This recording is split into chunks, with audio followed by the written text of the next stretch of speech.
Well, hey there guys, and welcome back. On this week's show, we're going to carry on with part 3 of our workbench build.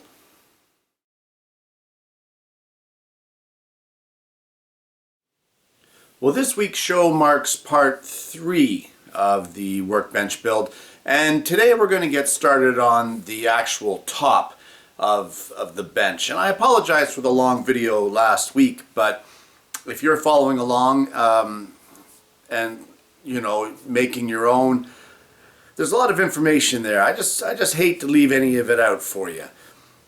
But like I said, we're going to start on the top, and with that we're going to need some pieces. They're roughly 7 feet long, and we're going to go ahead and mill them down. I need 6 pieces for the core, and we're going to get into it, but I'm going to mill them first to their 1.5 inch thickness. We're going to rip them on the table saw, and then once I get all those pieces ready, all 6 of them, we're going to come back to you and I'm going to explain what's going on.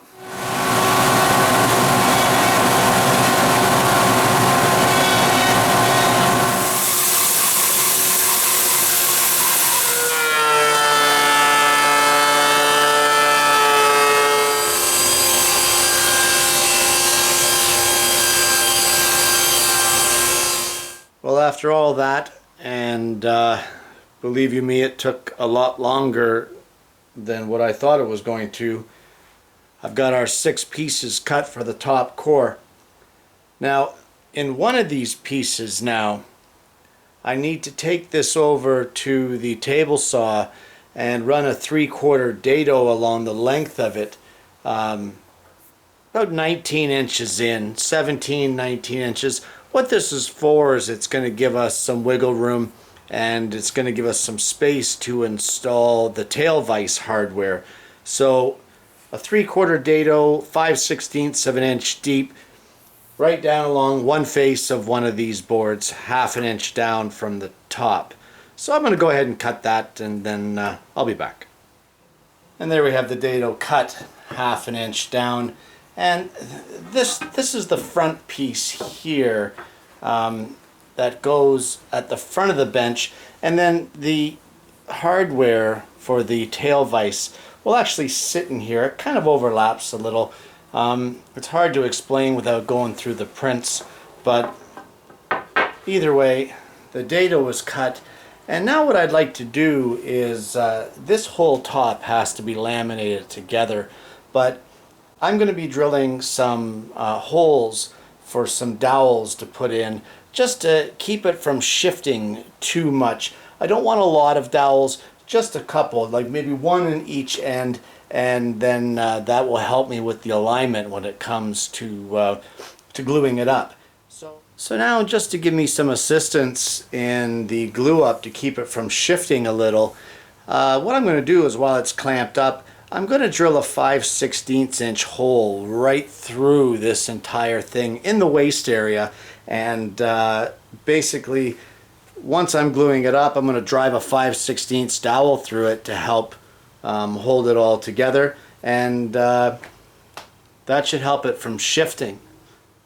I've also laid out some marks, and I think what I'd like to do is add some biscuits, just to give me a hand with the alignment so that things don't shift quite so much.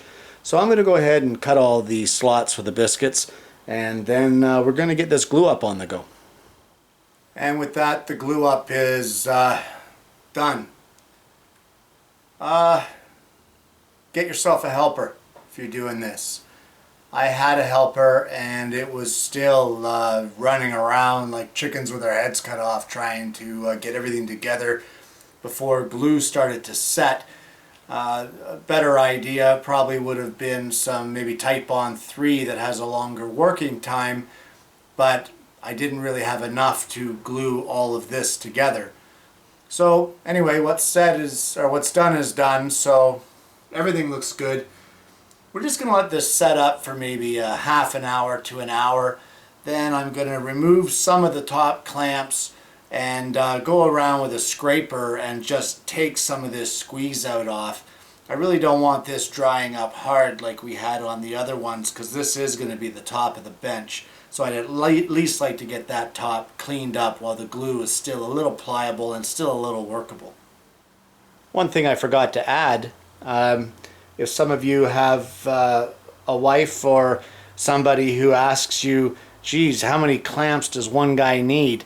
I actually ran out. I would have preferred to have a few more on here just to help pull it all together. So how many do you need? You've heard me say it before. You can never have enough. Like I said, after about a half an hour of it sitting, you can just come along and, you know, scrape up some of this squeeze out, and it just makes your end cleanup that much easier. And because you've given it a little bit of time to kind of settle in, it's not so messy either. The squeeze out on the top surface has all been scraped off, and now we leave it overnight and come back to it tomorrow or whenever I get a chance to continue on. Well, we've got those top core pieces all laminated together. I took a hand plane to the bottom to clean up any unevenness in the in the boards and the way they aligned. And now we're going to move on to the front skirt. And for that, I'm going to need 4 pieces, and they're going to be 4 1/4 inches wide, 1.5 inches thick, and roughly 5 feet long.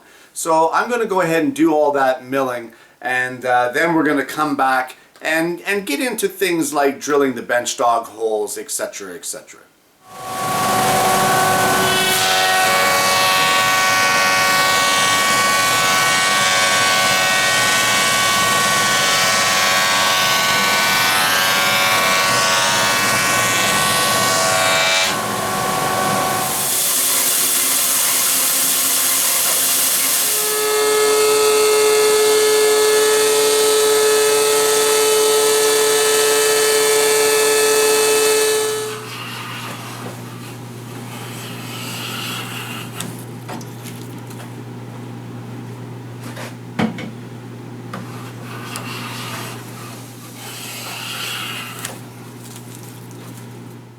Okay, the pieces are all planed to their thickness of 1.5 inches. I've done all the jointing. As you saw in that last segment, I chose to do all the jointing with a number 6 4-plane. And if you don't believe that that's a workout and a half, give it a try. Anyway, it was a lot of fun. And I jointed the edges with the hand plane. Now we're going to take them over to the table saw, and we're going to rip them to their final dimension of 4 1/4.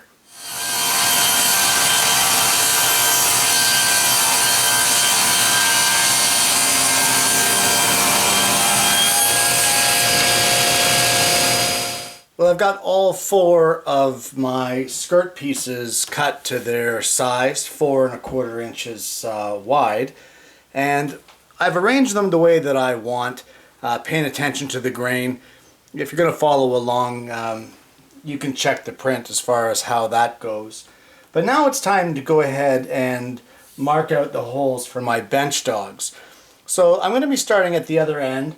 I'll mark where my end of the board is going to be. I'm going to come in 2 inches, and then from there I'm going to mark a hole every 5 inches. Once I get that all marked out, I'll take it over to the drill press and I'll drill a through hole of a 3/4 inch diameter all the way through on just this one board right here, the 3rd board back this way.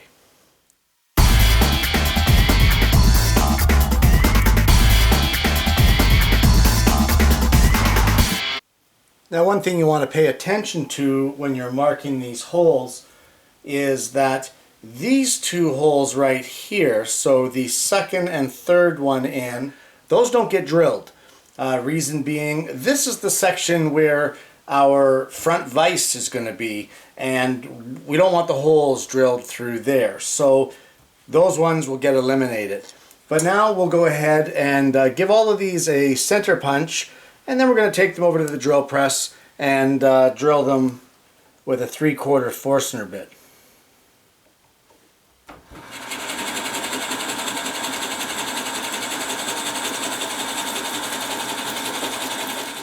The next step, now that all the bench dog holes are drilled, is we need to glue together the 3 inner core pieces of this front skirt. So the outside piece will be left off, and I'll explain that a little later. But for now, we're going to laminate the inside 3 pieces.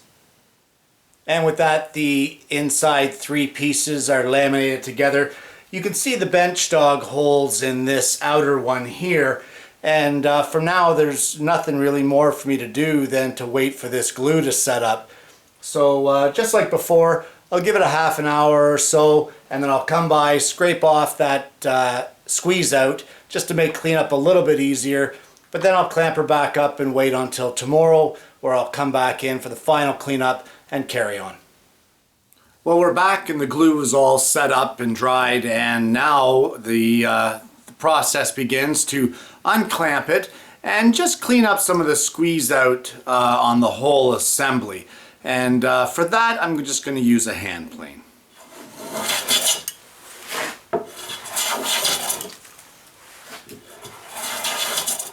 Well, the bottom squeeze out has all been cleaned up. It's not perfect, but we're going to get back to that later on when we really clean the whole bench top up. But it's good enough now that we don't have any big blobs of glue protruding out to get in our way. So you can see here that the ends are uneven. That's because we haven't trimmed them to length yet. We left them a little longer to give us some wiggle room on the glue up, etc. But now I've gone ahead and marked the end cut here, as well as at the other end, which is at 57 7/8 of an inch long. But we need a notch in the bottom of this front skirt piece, and that notch in these first 3 pieces holds the hardware and gives room for the installation of the hardware of the front vise. Now that notch here is going to start in from our one end, and if you remember, we left 2 of the bench dog holes undrilled just for this purpose, for the front vise to go in. So we're going to measure in at 4 1/4, and that is where we are going to start with this notch. The notch also has to be 10 inches wide, or long in this case, depending on which way you're looking at the board. So we're going to mark that as well. And now with our square, we're just going to extend those little measurement marks up so to make them a little more visible, that's all. And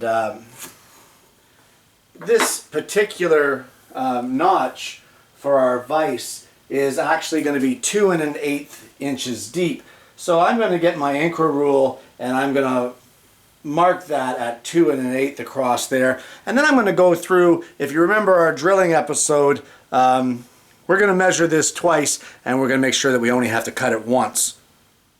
Well, we've got that notch all marked out in the bottom end to receive the front vise. And there's many different ways you could cut it, but I think I'm going to go with the dado blade. I've got it raised to the height of 2 1/8, and you know what? I'm going to try to take a full 3/4 cut right through in one shot and see what happens. If it's too much for the blade, then I will lower it down and take nibbles at it. But we'll just see how it goes. But the dado blade is my blade of choice for this notch, and I'm going to go ahead now and cut that out of there.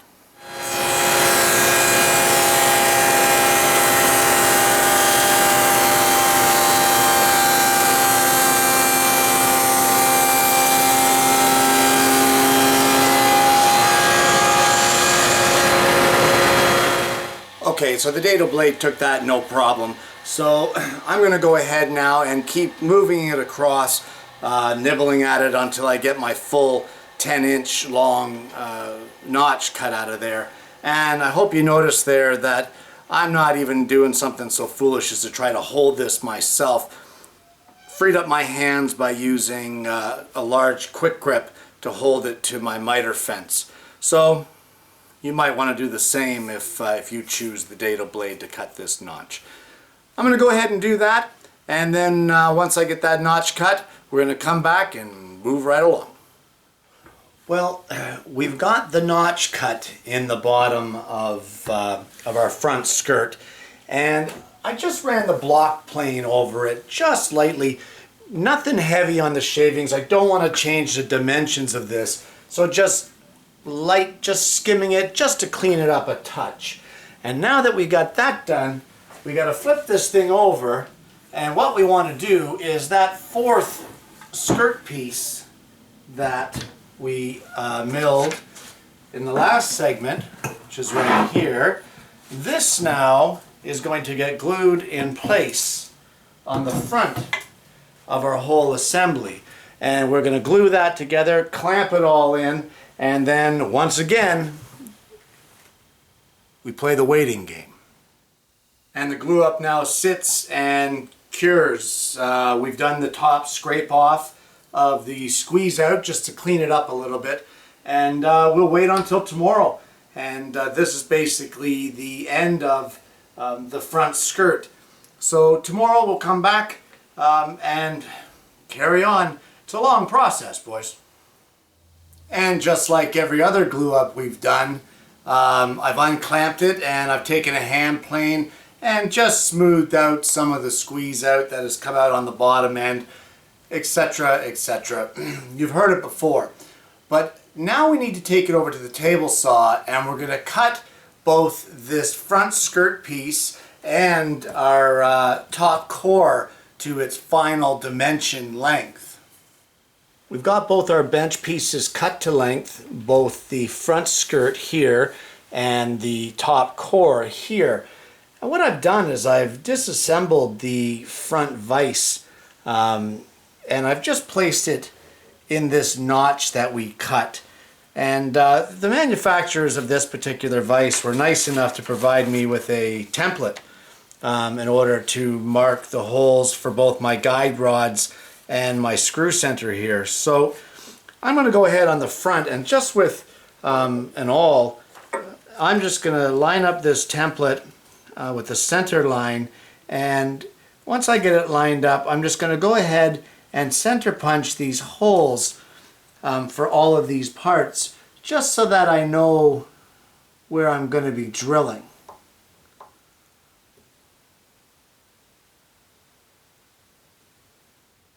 So I've got those 3 holes marked, but what I need to do is this particular vise has some steel collets that are going to guide the rods in. They're kind of like steel rod supports. So I need to do drill in a 2 3/8 inch hole, just thick enough to countersink this collet. So I'm going to take this front skirt assembly over to the drill press, and I'm just going to drill those holes, and then I'll come back to you. The holes for the support collets are drilled, and they're at their proper depth. Now we need to do a 1 inch through hole in the center of these collet holes, and then an 1.25 inch through hole that will support the turn screw. Well, you can see that we've got the 1 inch through holes for the guide rods, and our 1.25 inch through hole drilled, as well as our counter bores for our guide bushings. So I'm just going to do a kind of a test fit to make sure that everything fits in here correctly before I go too gung-ho on the rest of it. So hopefully, if I did everything right, this should line up and go in with no problems.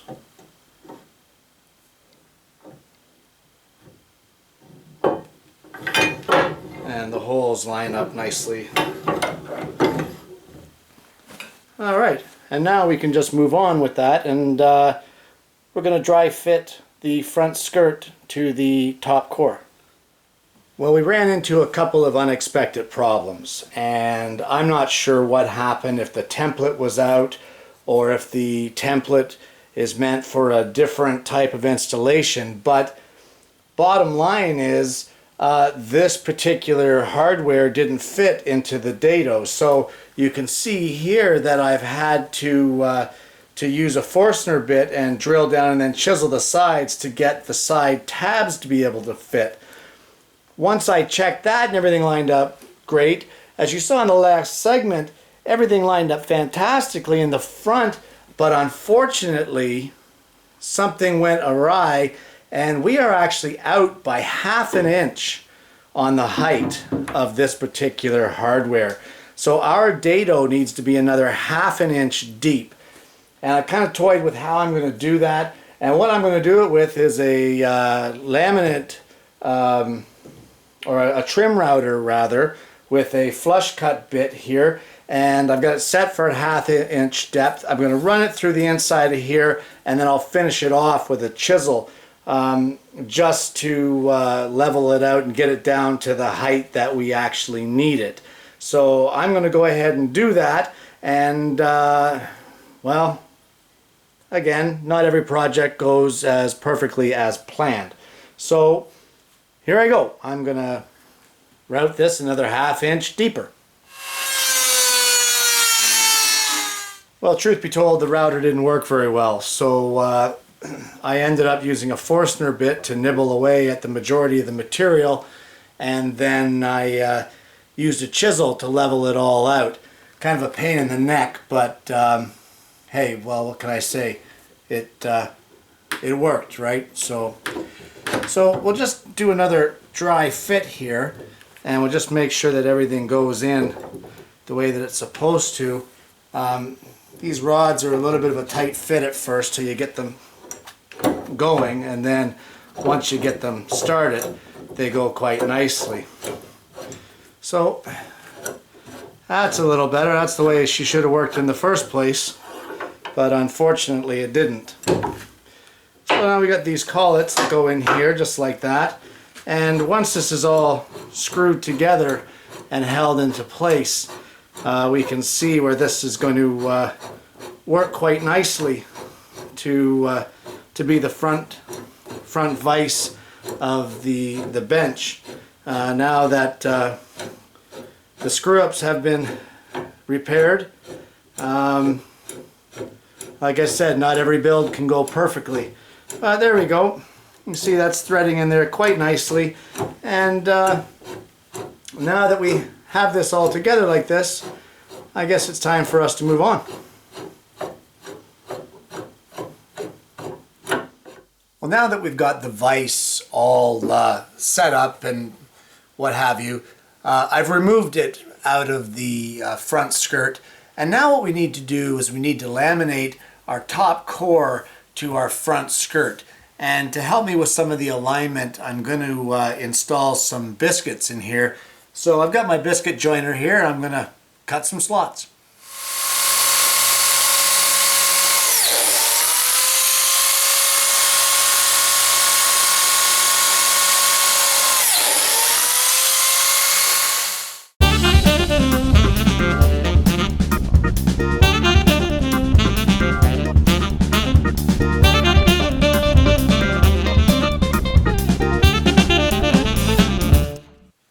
Well, we've got it clamped up here now, and I'm just going to show you a little tip. I don't know if I've shown you this tip before, but I'm going to show it to you here anyway. If you've got old business cards, if you keep them and you fold them in half in a V shape like this, they are absolutely spectacular for just getting in the corners here like this and taking away that squeeze out. Now I've got it cleaned up right into the corner there, and I can just take another business card there where I slopped and scrape that up. And once you get the majority of it out of there, you just take a wet rag and clean it up the rest of the way. So there you go, there's a tip of the day. Old business cards work wonders for cleaning up squeeze out. And now that we're waiting for this to set up, we now need to make the inner tool well wall. And that is a piece that will get glued onto the back of this whole assembly back here. And for that, we're going to head over to the jointer and mill out some more wood, 1.5 inches thick, and basically the exact same length as the top core. And I believe it's 4¼ inches wide. So I'm going to go ahead and make that piece, and then we're going to come back and laminate it onto the back end of this whole assembly here. Okay, so that glue up is done. We've unclamped everything. And this time for something a little different. Instead of cleaning up the squeeze out with a hand plane, I used a coarse cabinet scraper. Burnished it, put a really nice hook on it about 5 degrees, and went at it, and it took it down in minutes and made it really smooth. It did a great job. So just another option if you don't necessarily have a hand plane to remove the squeeze out. Cabinet scrapers are an inexpensive alternative. So now, like I said, I'm going to go ahead and mill the parts for the inner tool well. And I'd said before I thought it was 4 1/4 thick. It's actually 3 5/8 wide, rather, by 1.5 inches thick. So I'm going to go ahead and mill that board, and then we're going to laminate that onto our whole assembly here of the top.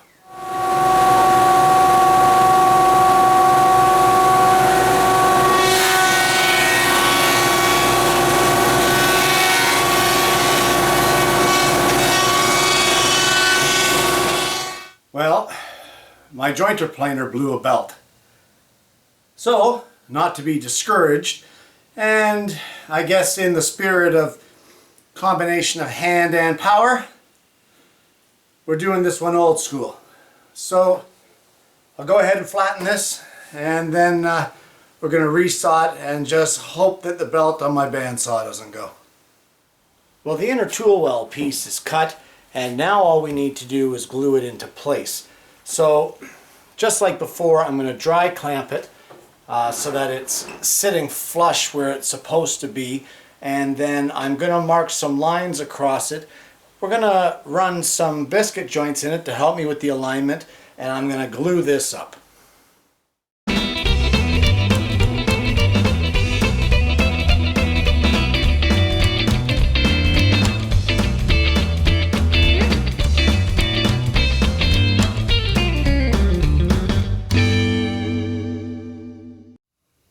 And with that, now we're going to call it quits for this week's show. Another long one, guys, but then again, a lot of work. All in all, I think I'm almost 60 hours of labor on this bench. But we're making great progress, and the top is pretty much done. We still need to make the tool well. We need to make the sides and laminate those together.